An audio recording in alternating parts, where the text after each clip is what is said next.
I love crappy romantic comedies. Yeah, it's a cliché. I can't help it. I love them. All those movies have that scene, you know? The girl is at her wit's end. She's been crying her eyes out, her makeup is running, she looks like a zombie. She's done.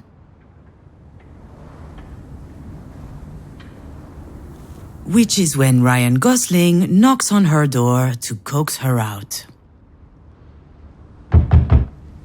Miss.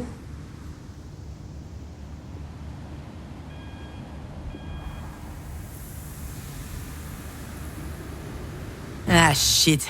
That sounds nothing like Ryan Gosling. See, this is the problem with my life in a nutshell. It's not romantic, and it's certainly not a comedy. All right, where am I? What happened?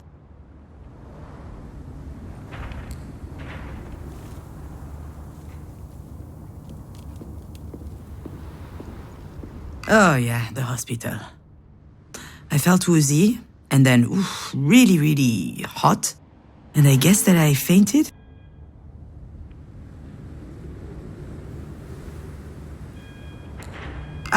Well, dropped to the restroom floor like a sack of potatoes. And that's putting it mildly.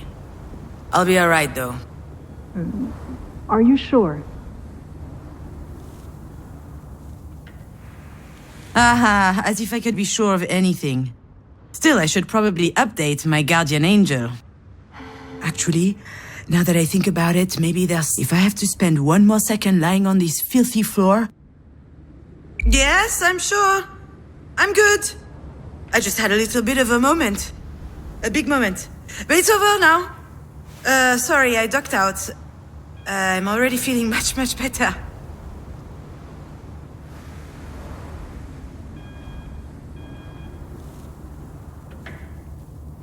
I can hardly tell her the truth, can I? Most people don't actually want you to be honest with them. I'll be out in just a second. Those weren't here before. Do you think they have any idea where they are? I'm sure that your mom had a brain aneurysm. Do you know what that means? Mom. Funny. I could never get myself to call her mom. She's always been married to me. As I understand it, it's a weakened artery wall? Correct. And that artery ruptured, which caused a hemorrhage. It is a serious situation. We need to prepare for whatever happens next, very quickly indeed. I've watched enough Grey's Anatomy to know that this is not good.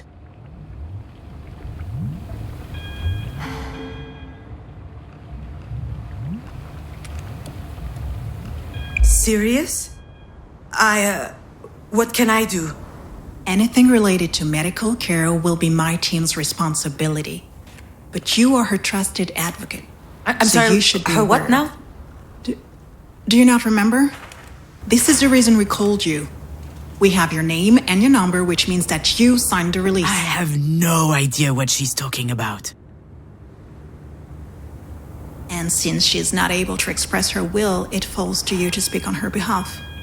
But I presume you discussed that when you went through the process, so you must know that there are a number of options to consider. I don't believe it! She put my name on the form without asking me. She must have forged my signature. It's hardly a surprise. She's always done that kind of stuff. But I'm not making any important decisions.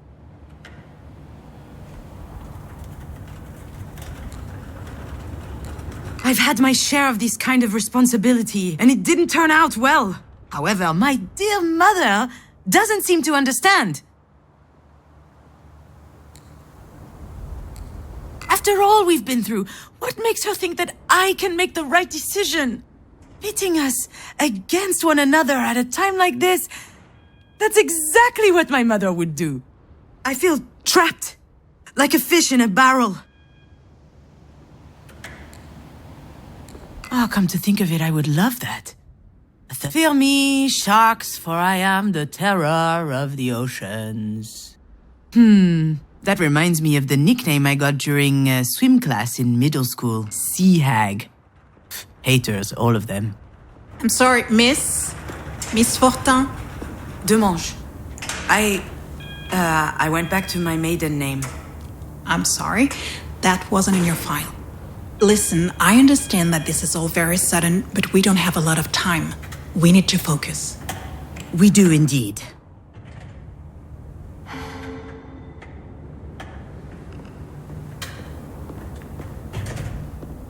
Why do you think I'm here? Let me be clear, miss. I'm not your enemy, I'm just the on-call physician. So we can work together to help your mother, or we can wait 7 hours, 22 minutes, and 17 seconds. And then I can go home, and you can pick up the conversation with Dr. Zorzin instead. But I should warn you, Zorzin is an old coot. No, you're right. I'm sorry. Okay. I guess I deserve that one. It's okay. I understand. It's not an easy situation. Our major concern right now is the hemorrhage is spreading. There's the risk of a cerebral vasospasm.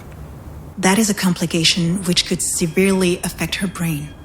Is she going to die? We're doing our best to make sure that doesn't happen. But there could be long-term consequences. This sort of event severely impacts the body, and mental functions may also be impaired. I need to know if you and your mother will be able to deal with that sort of complication. No, it can't be. What do you mean? To be completely frank, if we're able to pull your mother through this, there's only a small chance she'll be like she was before. Small? How small? Smaller than that. In all probability, she will never be quite the same. Some people would prefer not to keep living under such circumstances. They'd rather their medical care were geared more around letting go as gracefully as possible. What I need to know is, what would your mother want? I don't know how to answer that. Last time she told me to be in MoMA. Excuse me? MoMA, a museum in New York. Miss Demange, Wait, your mother's that Marie Demange? The artist? Ah, there it is. Works every time. Once people figure out who Marie is, snap! Their whole demeanor changes. They feel like they know her somehow. Yeah, the Marie Demange. And I'm her assistant, I guess. I handle the business, the management, the press, so that she can be fully dedicated to her art, you see?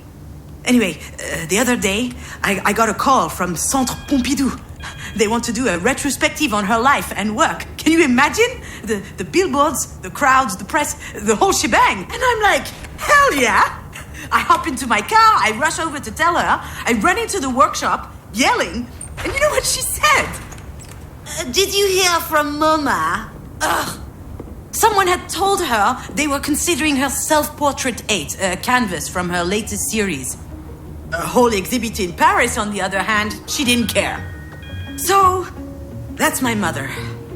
Most of the time, I don't know. I have no idea what she wants. I know what I'm asking isn't easy. I can give you a little time to think. Like that would change anything.